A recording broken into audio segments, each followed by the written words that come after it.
Bonjour à tous, j'espère que vous allez bien. Aujourd'hui, je vous propose de parler fraisiers et plus particulièrement reproduction des fraisiers. Vous savez qu'en mars, j'avais fait une petite vidéo sur les barres à fraises, comment faire pour cultiver des fraises sans se casser le dos et sans passer son temps à désherber. Je vous remets le lien dans la description et puis juste là. Et donc aujourd'hui, je voulais parler de reproduction parce que c'est vrai que les fraisiers, non seulement ça produit des fraises, mais ça produit aussi ce qu'on appelle des stolons. Les stolons, ce sont des organes de reproduction végétative qui permettent de multiplier les fraisiers quasiment à l'infini. Alors en général, un plant de fraisier peut produire, on va dire, 4, 5, 6, enfin tout dépend de la variété, mais de très nombreux stolons. Et donc aujourd'hui, on va voir comment faire pour récupérer ces stolons, pour les repiquer, et puis pouvoir, à partir de quelques plants, avoir des dizaines de fraisiers en plus l'année suivante. Alors le chat veut vous dire bonjour, donc bonjour le chat. Voilà, donc comment faire pour multiplier ces fraisiers à l'infini? On voit ça tout de suite après le générique, c'est parti. Ah oui, puis j'ai oublié de vous dire une chose importante, pour ceux qui resteront jusqu'à la fin de la vidéo, j'ai une petite surprise pour vous. Vous voyez de quoi je parle.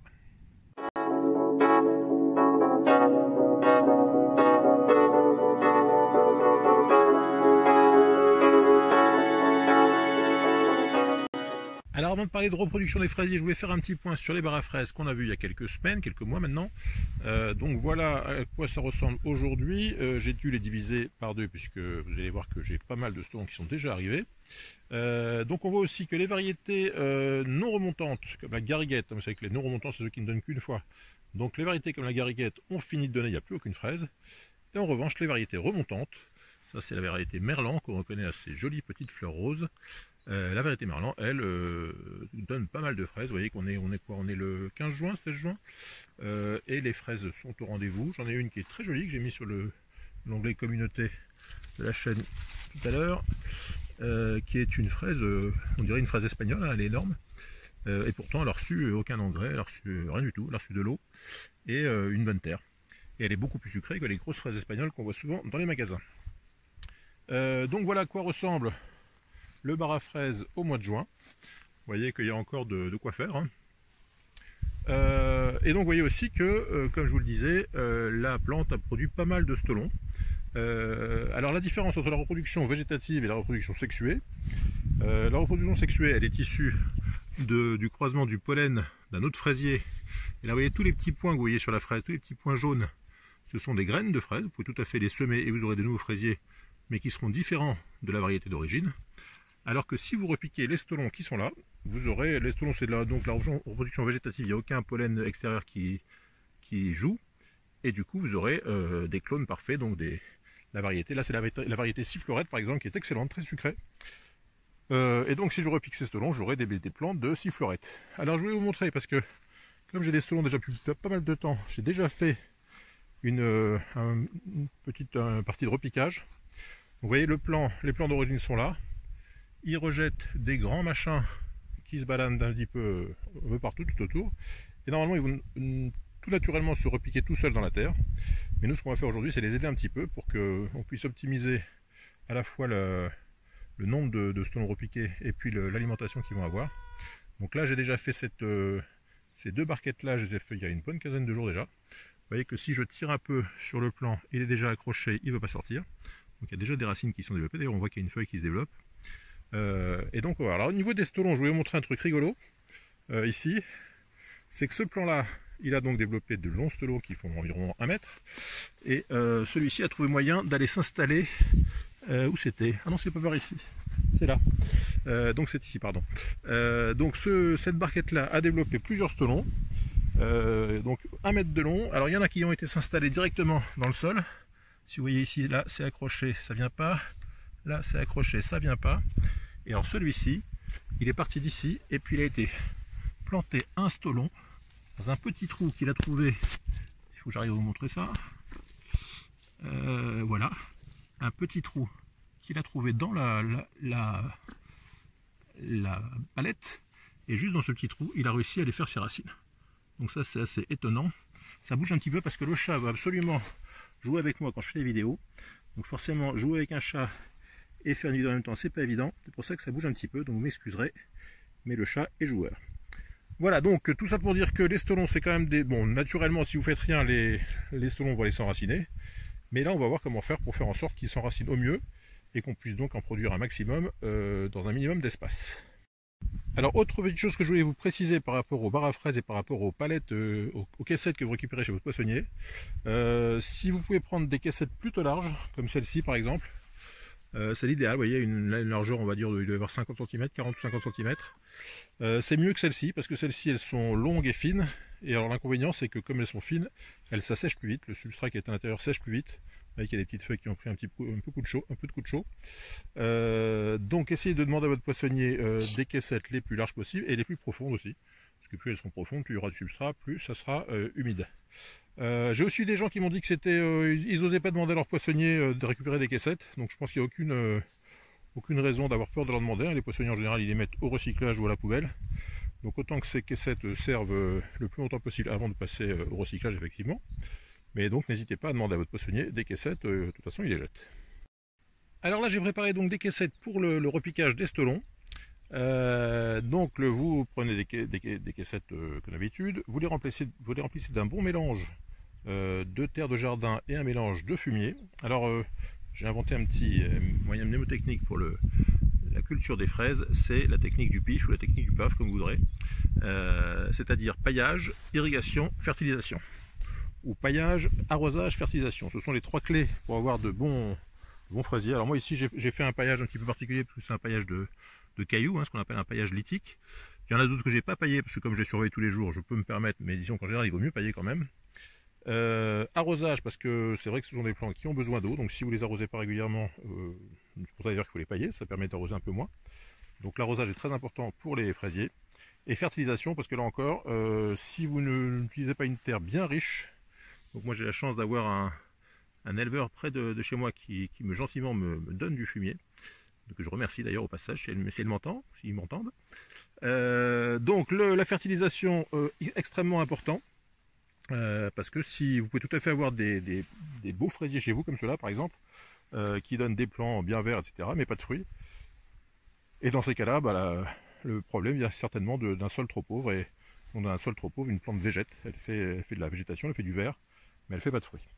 Donc si vous voulez des belles fraises comme ça, faites en sorte de bien nourrir vos plantes avec de l'eau et avec des nutriments, donc fumier, compost, que vous voudrez, de l'organique de préférence. Et ça permettra de vous donner ce genre de petites choses assez jolies. Donc on va tout de suite le repiquage. Alors le repiquage des stolons c'est assez simple. Ce qu'il faut commencer par faire, c'est faire une sorte de, je ne sais pas si vous connaissez ce jeu de Mikado, qui consiste à démêler des baguettes pour pas enlever une baguette sans que l'autre ne bouge. Là il faut faire pareil avec les tiges que lancent les fraisiers. Il y en a un peu partout. Alors le fraisier a tendance à l'envoyer à gauche, à droite, tous les côtés.